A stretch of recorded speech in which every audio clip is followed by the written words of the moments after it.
Muy buenas tardes, días, noches, desde donde se encuentran todos los que nos ven el día de hoy, desde las plataformas digitales, desde los canales de televisión a los que tenemos acceso.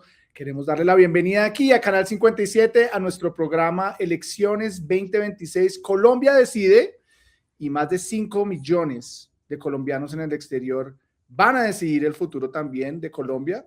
La semana pasada estuvimos hablando de los vicepresidentes, pero antes de comenzar, por supuesto, mi nombre es John Moreno Escobar, aquí dándole pie y, como dicen algunos, manejo a lo que está pasando aquí en nuestro programa, y estoy acostumbrado, como siempre, a estar con mi gran coequipera.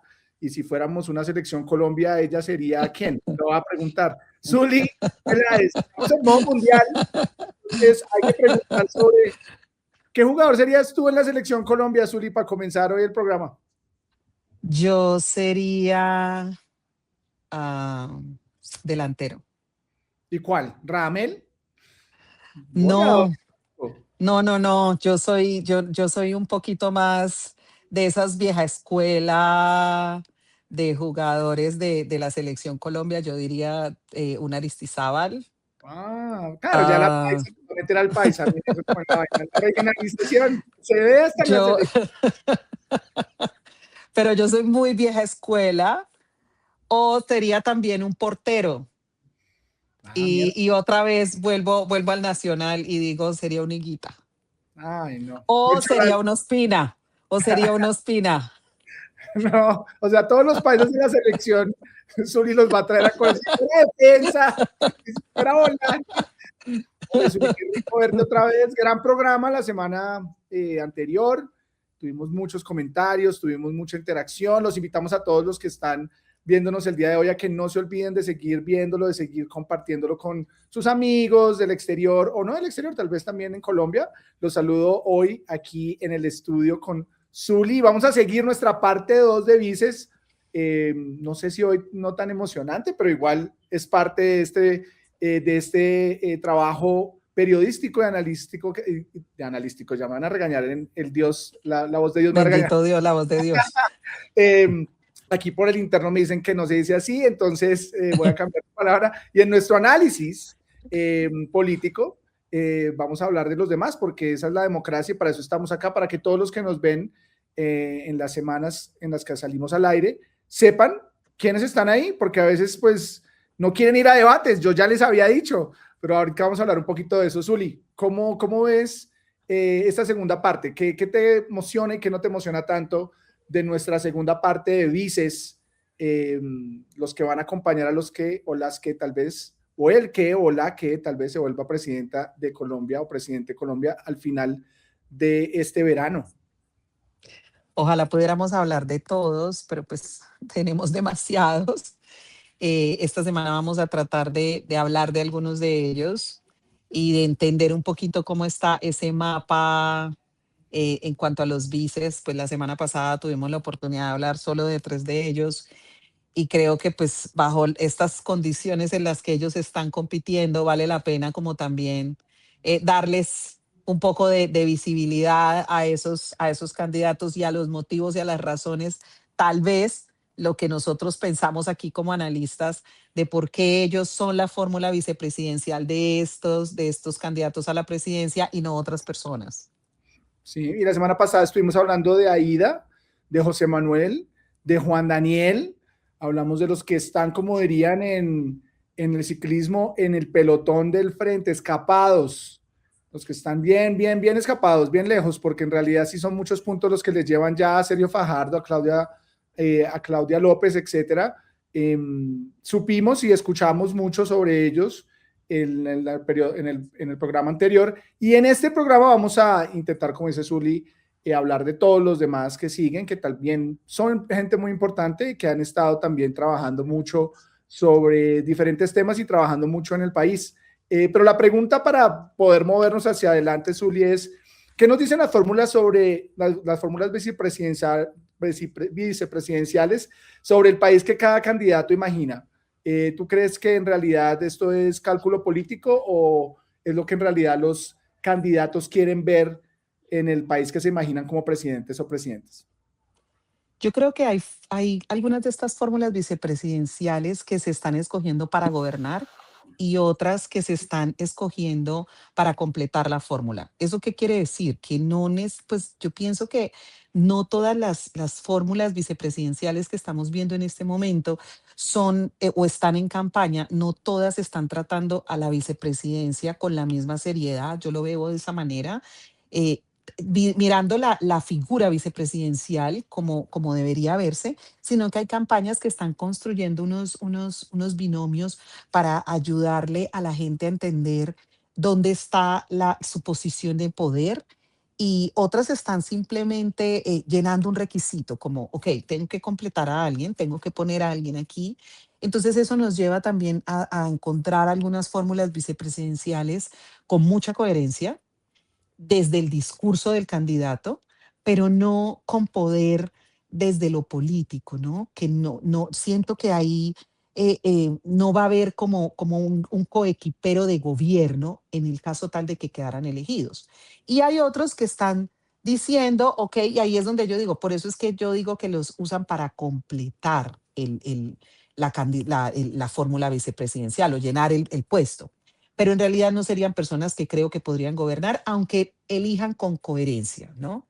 Ahora, hay otros que claramente están eligiendo en sentarse, pensados en sentarse en esa silla de presidente y decir, ok, voy a tener esta persona como coequipera porque esta persona tiene esta experiencia, porque esta persona ha liderado estos procesos, porque esta persona ha hecho esto o aquello. Entonces, bueno, ahí pienso que vamos a ver qué va a pasar, pero al final es como, sigue siendo como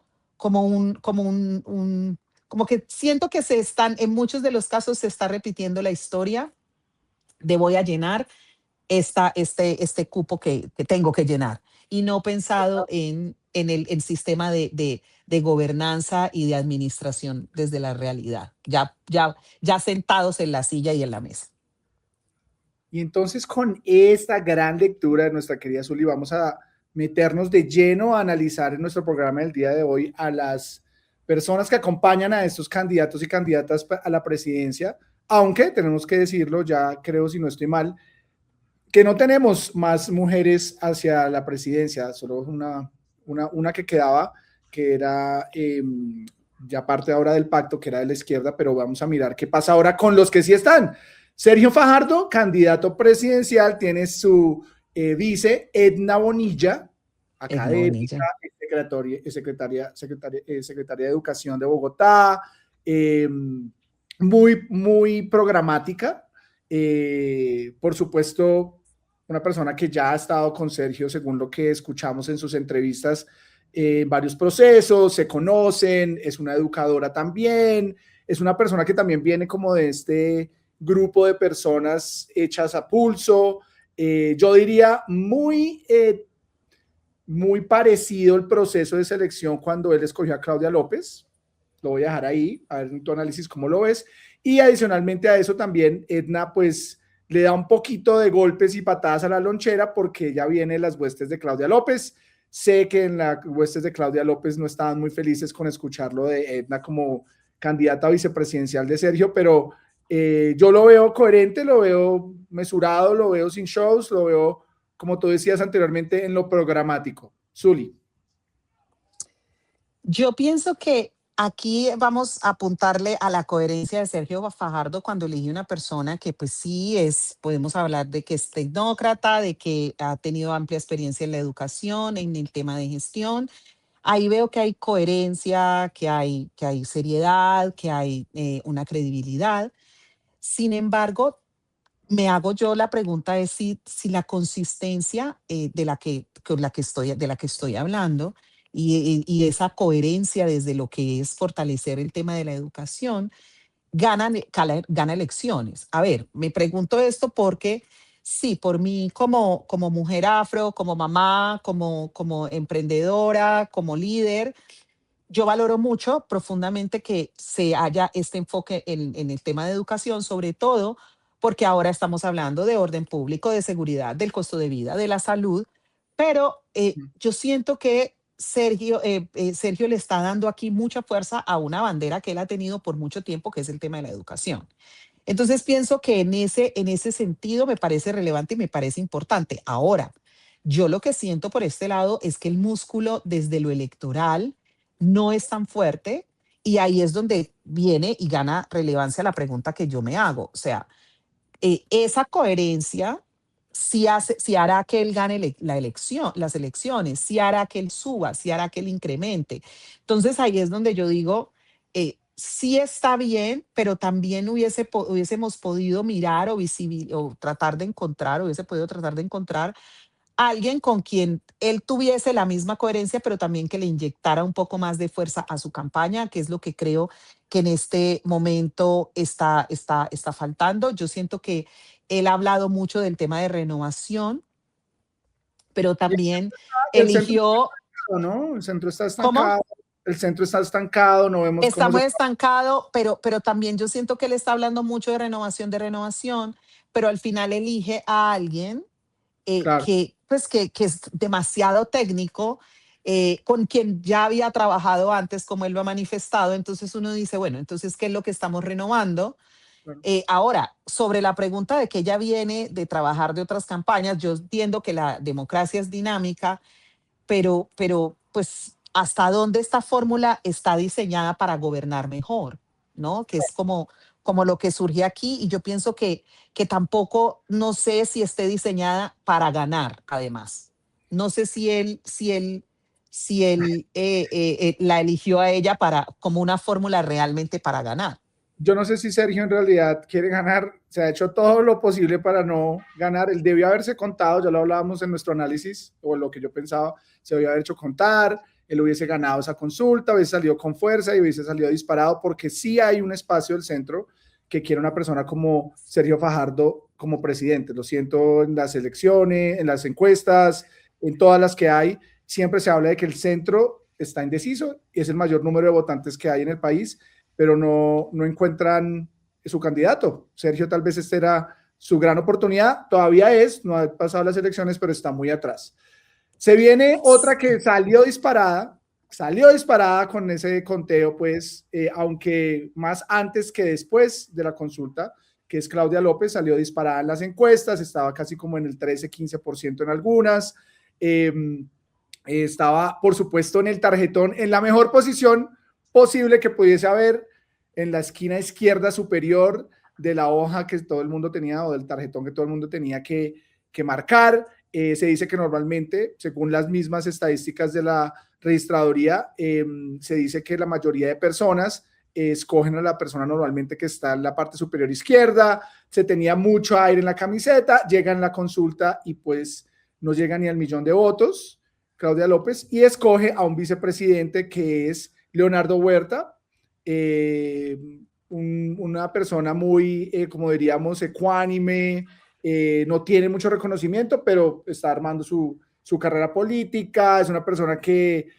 aunque no lo vamos a decir peyorativamente, un títere o un muñeco, sino una persona que tal vez su jefe sabe que es Claudia López, que es una persona con mucha más experiencia, senadora, alcaldesa, investigadora. Hay para mí una apuesta a una persona que nadie conoce para tal vez no mancharse con este punto de la corrupción y la politiquería. Creo que de todos, los únicos que tal vez no tengan ninguna investigación de corrupción o tuvieron en sus gobiernos han sido Claudia López y Sergio Fajardo, así que pone algo un poquito más de picante a este centro que no se decide por ganar, porque tampoco es una fórmula para ganar, es una fórmula para ser coherentes, como tal vez decía Zulia anteriormente. Así que mi análisis es una persona alineada a Claudia, que entiende que quiere Claudia, que va a respetar a Claudia y que no va a ser polémica y que es coherente con su agenda, como siempre lo ha sido Claudia López, de su agenda de darle oportunidad a las otras personas.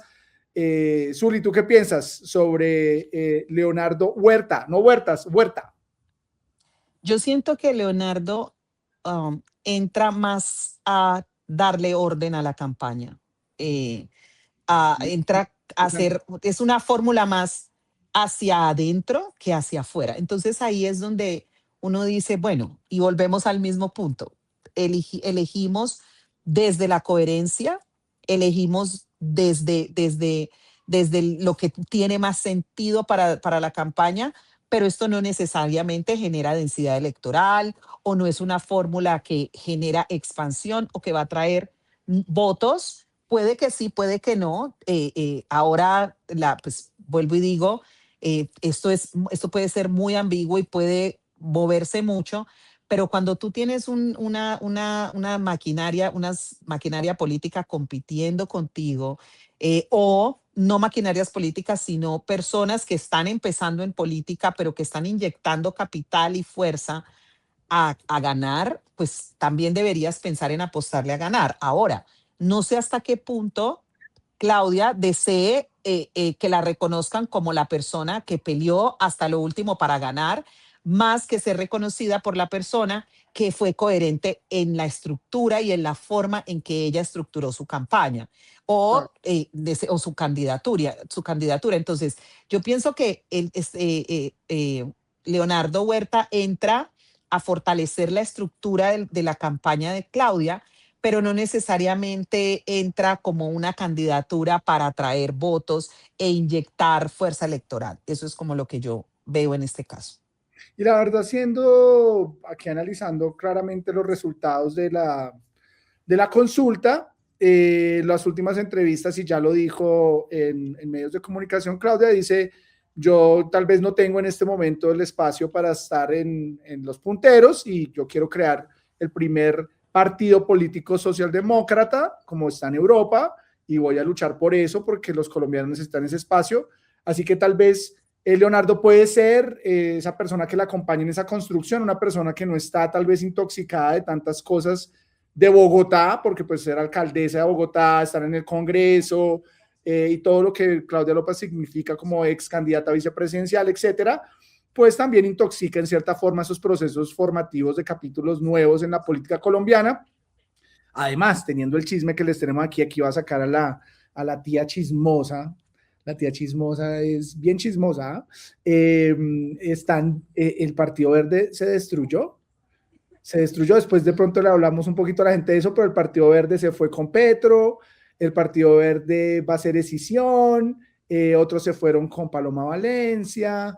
Muy interesante porque no sé qué hubiese pensado Antanas Mocus. Pregunta para nuestra audiencia, para que dejen comentarios, ¿qué pensaría Antanas Mocus de todo este proceso del Partido Verde que comenzó con esa gran ilusión de estas dos personas que acabamos de nombrar? Por eso lo traigo a coalición. Sergio Fajardo, Claudia López, Peñalosa, Garzón, Mocus, personas muy interesantes en la política que hicieron cosas que cambiaron y transformaron sus regiones y sus ciudades, ahora están divididos. Ahora que muy divididos, o sea, hay unas divisiones muy a la izquierda y muy a la derecha, ¿no? Entonces, como que tú dices, bueno, pues ya será de convicción o de conveniencia. Cuando se dividen y tú tomas un partido o el otro, ahí es por convicción o es por conveniencia. Entonces, bueno, esperemos qué va a pasar más adelante con estas alianzas, porque volvemos al punto de sí entendemos que la democracia es dinámica, sin Pero embargo, a veces tanto dinamismo confunde. sí, no, pero muy dinámica.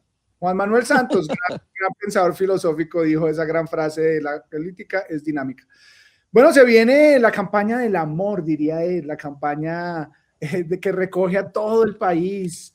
Nuestro querido y adorado Roy Barreras, no lo digo porque sea querido y adorado para nosotros, sino que es una persona que está muy pegada a eso, su campaña del amor. Si no se acuerdan de su campaña presidencial, el logo tiene un corazoncito, mucha copia de ese corazoncito en muchas campañas lo hemos visto. Él tiene a una persona que, les digo la verdad, yo pues no la tenía muy en el radar, fue Yo tampoco. una persona nueva para mí, pero bueno, seguramente las personas que sí están involucradas en la parte jurídica o en la parte de las altas cortes sí sabrán del nombre de Marta Lucía Zamora. Eh, pues, ¿qué les digo? Una persona que tiene experiencia en el Estado, una persona que tiene experiencia en la parte jurídica, en la parte de las altas cortes, una Es persona fiscal. que es fiscal, bueno, que ya era, porque me imagino que le tocó renunciar, que pues tiene mucha experiencia en como en lo legal, pues en la estructura legal del país, cómo funciona la constitución, los códigos, las vainas. En un país en donde pues se pasan por galletas la constitución, los códigos, las leyes, ponemos a una vicepresidenta con eso. Yo principalmente pienso que no hay un más ni menos en esa adición, pero sí pienso que es una persona que puede darle esta oportunidad, le puede dar alguna visibilidad si la izquierda termina entrando seguramente como lo va a hacer en la segunda vuelta, pues yo sí pienso que Roy Barreras y su fórmula vicepresidencial se añadirán al pacto histórico, y como lo vemos ahora, pues no tienen mucha opción, mucho chance de entrar a estar en una foto, en un photo finish para la segunda persona que entraría a esa segunda vuelta. ¿Tú cómo lo ves, Zuli? Rápidamente, ya que nos quedan ahí dos personas más rapidísimas. Yo pienso que sí, ahí podemos hablar de que hay institucionalidad por la trayectoria, pues como que mencionabas ahora, pero yo no siento que haya como en realidad ese peso o esa emoción de la que tú vienes hablando desde la semana pasada. Yo pienso que las elecciones deberían generar emoción. Yo tampoco la tenía en mi radar a Marta Lucía Zamora, pero pienso que si él la elige, también no está pensando tal vez en inyectarle emoción a su campaña. Pienso que en mi lectura esto puede sumar en el tema de gobierno, pero no necesariamente conecta con lo que es la ciudadanía, con lo que la gente está esperando, con lo que la gente quiere actualmente, con lo que se necesita, ¿no? Yo pienso que esta es una fórmula extremadamente institucional y lo que la gente está buscando en este momento es volver a tener confianza, como en virtud de que no haya una carga tan, a ver, como no sé si sea correcto decirlo, eh, como que no haya una carga que diga, ok, esta persona solo ha trabajado, solo tiene trayectoria en lo jurídico, solo tiene trayectoria como ex fiscal de la nación. Bueno, sí hay peso institucional, pero esta persona en realidad sí conoce el país. Esta persona en realidad sí sabe para dónde va el país, qué es lo que el país necesita, cómo lo necesita. Y yo pienso que para Roy Barreras, que habla de conocer tanto el país en su día a día, elegir a una fórmula vicepresidencial a la que el país no conoce Sí, total. y que crea la duda de esta persona sí conocerá el país, no sé hasta qué punto sea tan conveniente. Yo estoy de acuerdo con que, bueno, y no podemos decir solamente Roy, yo pienso que en la mayoría de las personas que tenemos en este momento como vicepresidentos, presidentas o presidentes en ese candidato vicepresidencial, hay muy poco de representación, aparte de Aida, creo que no hay una representación marcada, tal vez Leonardo porque viene de Pereira, el eje cafetero, ahí hay un poquito más de región, pues la verdad es que en realidad seguimos pensando Cali, Medellín, Bogotá y ya, o sea, Muy, no hay gente de la región pacífica, de la región atlántica, de la región amazónica. Bueno, otra vez, Aida creo que es la que más porcentaje de esa población podría tomar, pero por su historia, por supuesto, de lideresa indígena.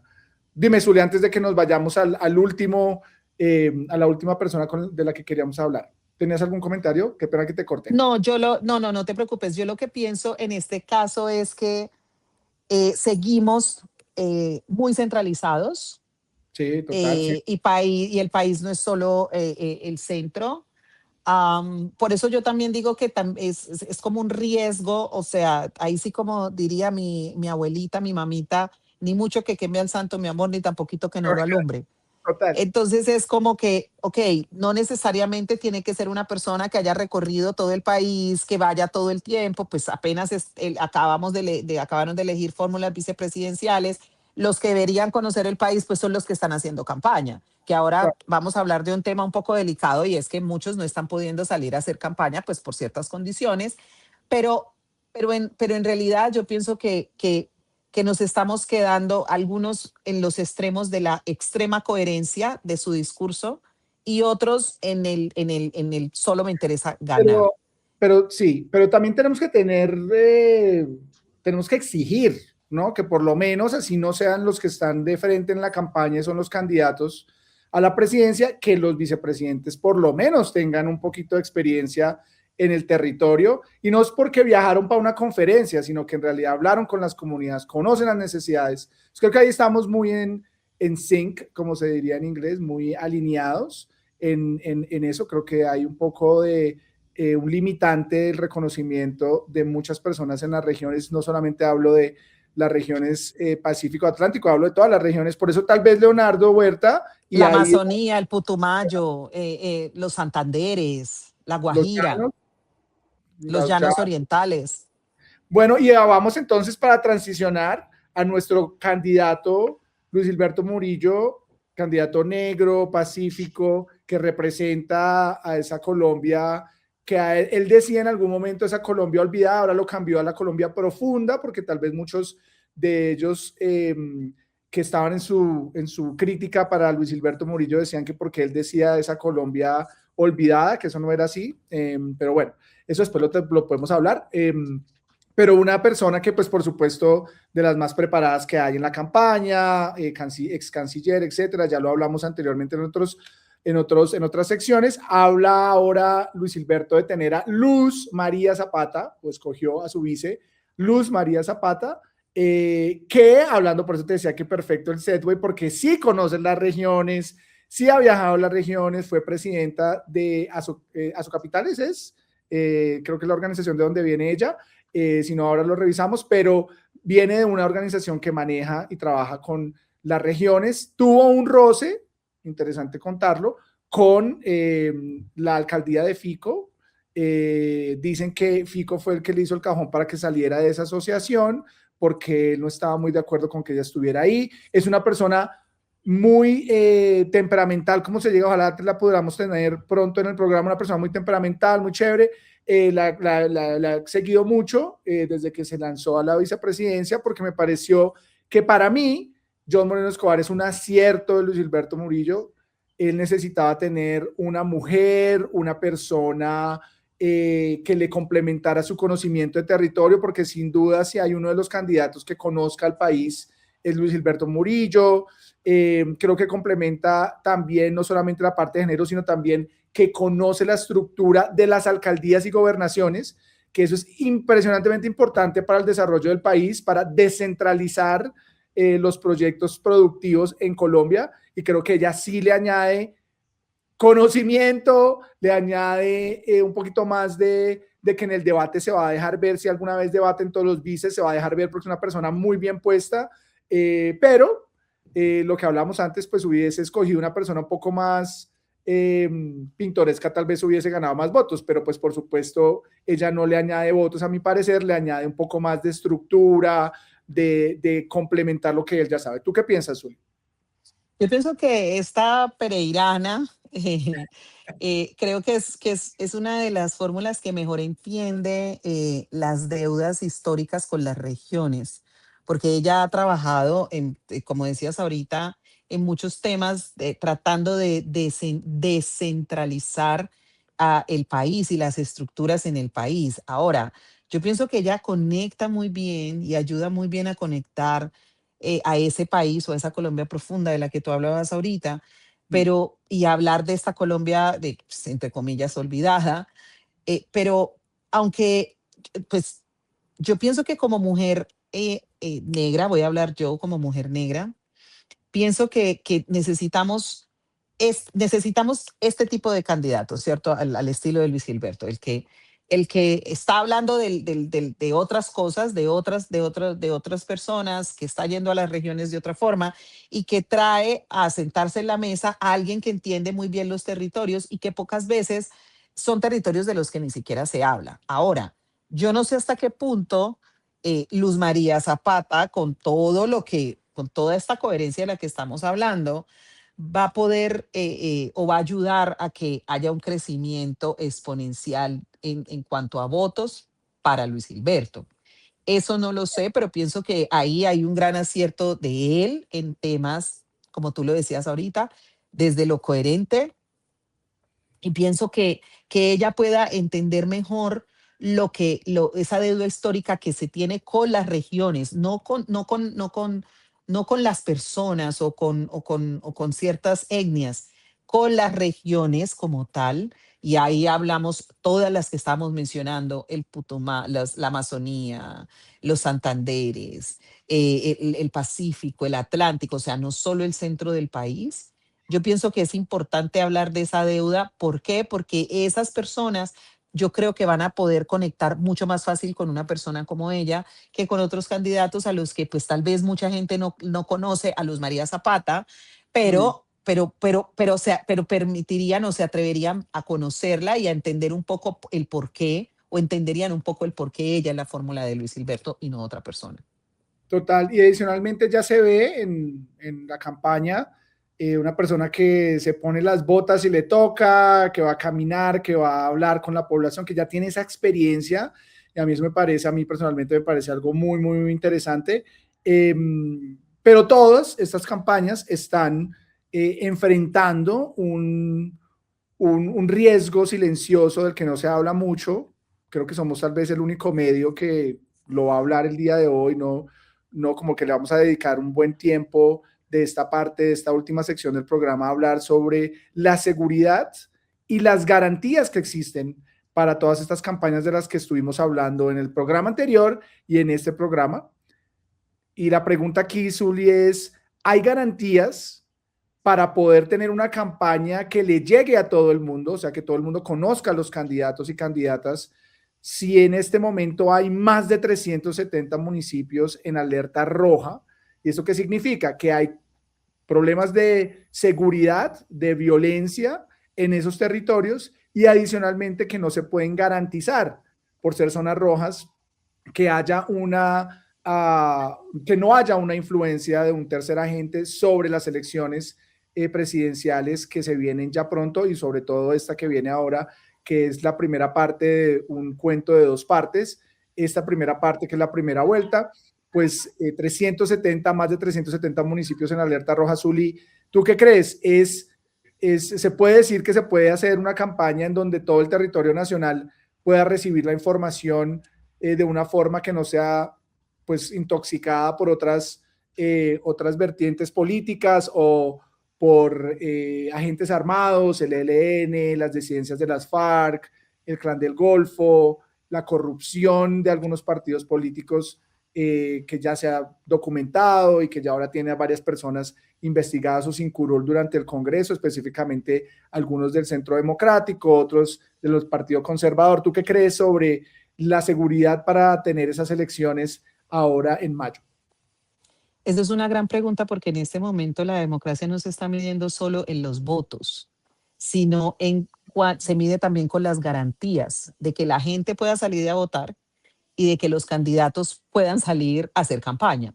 Entonces ahí es donde yo digo que el problema no está en quién puede ganar o no las elecciones, sino en realidad en quién puede competir. ¿Esto qué quiere decir? Al final, la democracia no se mide en si hay elecciones o no en el país, sino si se mide en realidad es si en realidad las personas tienen las garantías de hacer campaña con igualdad. Porque cuando un candidato no puede salir de forma equitativa, ecuánime e igual a competir, a hacer campaña en plaza pública o acercarse a ciertas regiones porque estamos en riesgo electoral en muchos municipios, es que más de 370 municipios es demasiado. De hecho, yo leía hace unos días que aumentó, o sea, estamos, entre comillas, en un proceso de la paz y etcétera. Y digo entre comillas porque cuando hay un incremento en época de elecciones, si no estoy mal, veníamos de las elecciones pasadas de 319 municipios en alerta roja en seguridad electoral y pasamos a más de 370, ahí hay una alerta y hay una alarma y hay algo que está diciendo, si los candidatos no pueden ir a los territorios, entonces esto va a alterar la competencia y no todos vamos a estar en igualdad de condiciones. Ahora, hay candidatos, ya pues vimos unas semanas atrás que tuvimos candidatos recibiendo al mejor estilo de la época de los 90 y de la época del narcotráfico en Colombia, recibiendo coronas fúnebres. Entonces, ¿eso cómo puede asegurar, ¿cierto? que en realidad sea ecuánime y sea eficaz el proceso electoral. Si no hay seguridad para poder salir a hacer campaña, no es que no exista democracia, es que no hay calidad democrática en el país. Entonces ahí es donde tenemos que también empezar a analizar qué está haciendo el gobierno actual para Pero, garantizar o Zuli, para ofrecer esas garantías. antes de que hablemos de qué está haciendo el gobierno, me parece una gran pregunta, porque pues tú lo acabas de decir, venimos de un proceso de paz en donde tuvimos las elecciones tal vez en paz más grandes que ha habido en el país, no estaban tantos amenazados tantos municipios amenazados durante las elecciones de Iván Duque, después vinieron las de Petro, tampoco había tantos municipios y ya llegamos entonces a las del Congreso de ahora y tenemos 319, ahora más de 370 y bueno, va a seguir aumentando si seguimos apostándole a esta visión filosófica de la paz total, que a mi parecer ha fracasado y hay que reinventarla. Y es en el único rubro donde el gobierno no ha cambiado el representante, sigue siendo el mismo, la misma persona que maneja todo el proceso de paz en el gobierno, sigue siendo la misma persona.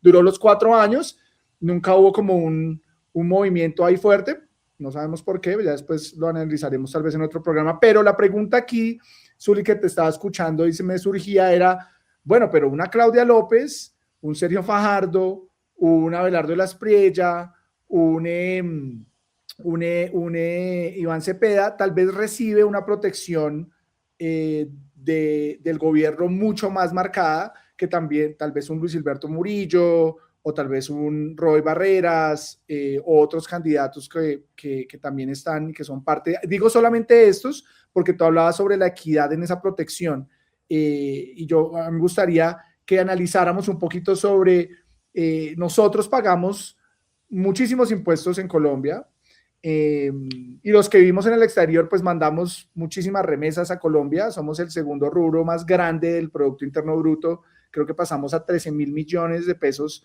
hace poco y somos el segundo rubro más importante, eso es unas ganancias que le entran al país indirectas por esas remesas.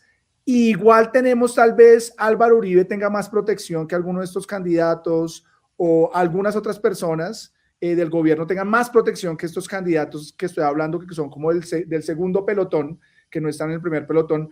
Eso sí es en realidad ecuánime, equitativo para una persona que está pues exponiendo sus ideas en plaza pública, exponiendo sus ideas.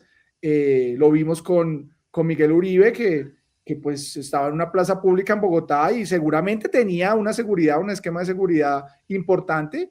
Entonces, hay equidad, hay ecuanimidad en esa parte de la seguridad. Y yo sé que tú no eres una experta en seguridad, pero en términos de lo que hablabas antes, de ser ecuánimes y equitativos en eso.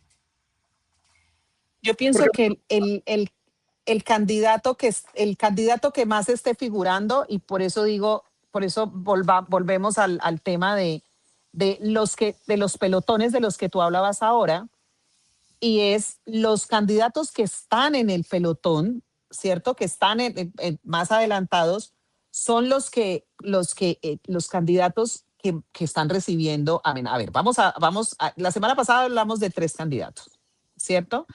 Esos 3 candidatos son los que están encabezando. Entonces, ahí estamos hablando de Paloma, ahí estamos hablando del Tigre, de la Espriella y estamos hablando de Cepeda.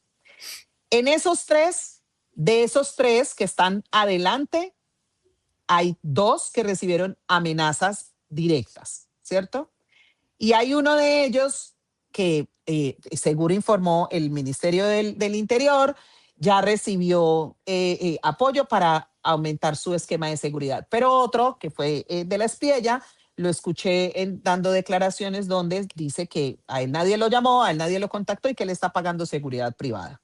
Entonces, cuando un candidato habla de que él está pagando su seguridad privada, ahí es donde uno empieza a decir, bueno, entonces, ¿cuáles son las garantías que se está ofreciendo o cuáles son, o Pero si las garantías que se ofrece sí son suficientes. Ahora me voy al otro lado, también, ¿cierto? Zuri, también, pues él tiene la plata que nos ayuda a ahorrar un poquito de los Claro, impuestos. pero que nos ayude a ahorrar, sí, pero No, yo eso estoy no muy de debería pasar.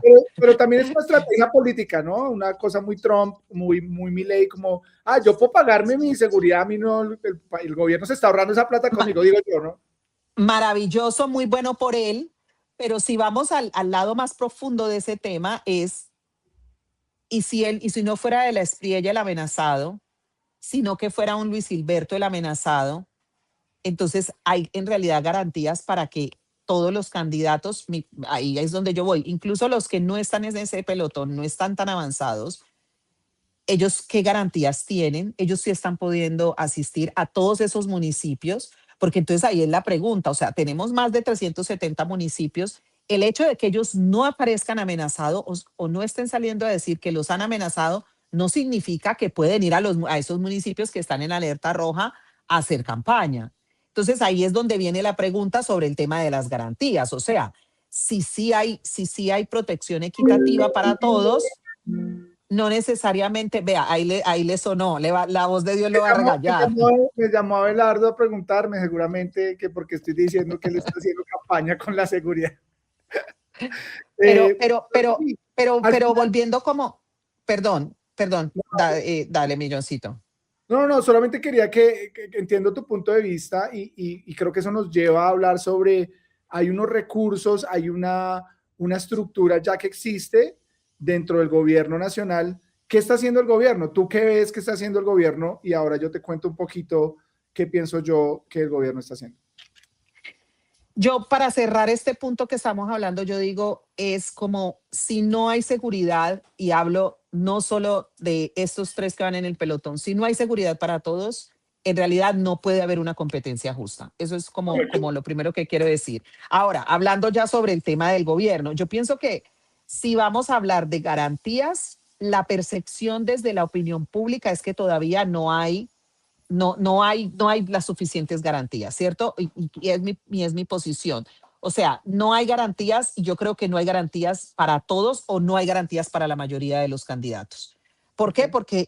Porque pienso que la percepción desde lo democrático debe basarse también en que haya una competencia justa y normal. Ahora, no podemos seguir diciendo, y esto no va, tal vez no va a sonar políticamente correcto, pero no podemos seguir hablando, voy a hablar desde el Estado y desde el gobierno actual, no podemos seguir hablando de que queremos que la Colombia profunda o que los territorios que han sido históricamente excluidos poder seguir gobernando con y para ellos cuando los candidatos ni siquiera pueden ir a los territorios. Entonces, ¿cómo va a poder el candidato entender lo que pasa en esa otra Colombia cuando ni siquiera puede ir a visitar esa otra Colombia? Entonces, ahí es donde yo digo que desde ahí el gobierno, el Estado actual debe garantizar que todos puedan acercarse a esa otra Colombia y no seguir solo haciendo campaña de forma centralizada. Entonces yo pienso que ahí es donde debemos empezar a pensar la democracia entendida no solo como temporada de elecciones y la democracia no solo entendida como si hay campañas y hay forma de votar, no importa si pueden venir o no a hacer campaña, porque mientras ellos también, la democracia no se basa solo en votar. La Yo creo democracia se basa en poder militar para que la gente salga a votar. totalmente de acuerdo. Yo añadiría una cosa ahí, Zuli, y es que este gobierno está haciendo lo mismo que han hecho todos los otros gobiernos. Desafortunadamente, garantizar la presencia del Estado en todo el territorio nacional es el gran reto que tiene Colombia como país. Ningún presidente, aparte de la transformación de la seguridad democrática de Álvaro Uribe por su primer periodo y el segundo, ya sabemos qué pasó, qué no pasó, eh, entendemos que ha sido el único gobierno que ha intentado llegar a los territorios, pero en una forma pues coerciva, del papá Estado que llega a eliminar al que no es igual y eso también tiene unas repercusiones en la sociedad que se ven después en el futuro con esos niños, esos hijos o esos campesinos o esas comunidades que se vieron impactadas por esa violencia que los desplazó de sus territorios violentamente para garantizar que hubiese una presencia del Estado. Entonces yo sí creo que en este gobierno se ha marcado más porque, seamos sinceros, es un gobierno de izquierda que tiene todos los focos encima y que pues en realidad pues está luchando dentro de todo como un gato con panza arriba, intentando sobrevivir estas siguientes elecciones, y que por eso pasó lo del salario mínimo. Ya lo hablábamos, han pasado cosas populistas durante este gobierno para poderse mantener en el poder. La corrupción no es solamente porque sea de Petro, de Cepeda o de la izquierda, sino es un mecanismo que ha aparecido siempre en los gobiernos, pero que se ha dado porque la mermelada existe, porque existe tanto dinero en los contratos estatales y la gente pues quiere robarse ese dinero de alguna forma u otra. No estoy diciendo que este gobierno lo haga, pero está dentro de la estructura gubernamental de nuestro país. Existe la corrupción y existe la imposibilidad de visitar todos nuestros territorios, no solamente como tú dices en momentos de elecciones o no, sino también en cualquier momento. Si una persona política quisiera ir al Guaviare, ¿por qué no puede ir? Si quisiera ir al Llano, ¿por qué no podría ir? Entonces creo que este gobierno en realidad no hace ni deja hacer en nada de lo que tiene que ver con la seguridad para estos candidatos, y les deja lo mínimo que es, pues que tengan su esquema de seguridad y que algunos tienen la capacidad de poder pagar su seguridad privada. Zuli, llegamos al final de nuestro programa el día de hoy. Yo hoy, como me ven, ando muy reservado, muy parecido a uno de nuestros candidatos presidenciales. No comment. Entonces, el día de hoy voy a dejar que le pongan el spotlight. La voz de Dios va a poner el spotlight a Zuli para que cierre el programa de hoy. Pero sí, mi reflexión muy rápido antes de que pasemos a cerrar el programa, Zuli, es decirle a la gente que ahora que pudimos hacer este ejercicio que no todo el mundo tiene en sus plataformas de comunicaciones, de información regulares que ustedes podrían encontrar en los medios masivos, no se ha hecho esto. La verdad creo que somos el primer medio que escoge a cada uno de los vices, les comenta lo que pensamos, les decimos de dónde viene, para que usted, señora, señor, joven, esté informado desde donde nos vea, desde Asia, desde África, desde las Américas, desde aquí mismo, desde Colombia, en Bogotá, Medellín, Cali, en las regiones. Soy John Moreno Escobar. Les dejo para que Zuli cierre el programa de hoy y gracias por vernos en este programa. Zuli, ¿con qué cerramos el día de hoy? Bueno, yo voy a cerrar diciendo que como mujer afrocolombiana que viene de un territorio donde sé lo que la violencia representa para decidir y decide quién puede hablar o quién no puede hablar, me parece que no es un tema técnico hablar de seguridad, es un tema democrático. Es importante que todos y todas tengan la posibilidad de votar, de salir a votar, y que todos tengan la posibilidad de ser escuchados para ser elegidos. Con esto cierro y con esto digo muchas gracias a todos ustedes. Les agradezco profundamente que hayan estado en este programa del día de hoy. Espero que lo hayan disfrutado y la próxima semana nos vemos con un invitado y muy especial. Así que no se lo pueden perder. Chao. En Noticias 57 creemos que el futuro de los latinoamericanos se escribe en cada decisión política. Colombia se prepara para elegir a su próximo presidente en 2026. Un momento decisivo para su democracia y la región. Por eso los 5 millones de colombianos en el exterior enfrentan un gran reto. Desde Florida, Estados Unidos, acompaña John Moreno Escobar y Zuli Peláez a medir el pulso de la nación. Escuchando a los candidatos, la voz de los ciudadanos, analizando los grandes temas y el debate de quienes buscan dirigir a Colombia. La democracia se mide en la fuerza de la gente y en el diálogo con quienes aspiran a liderar la nación. Noticias 57, Elecciones Presidenciales 2026.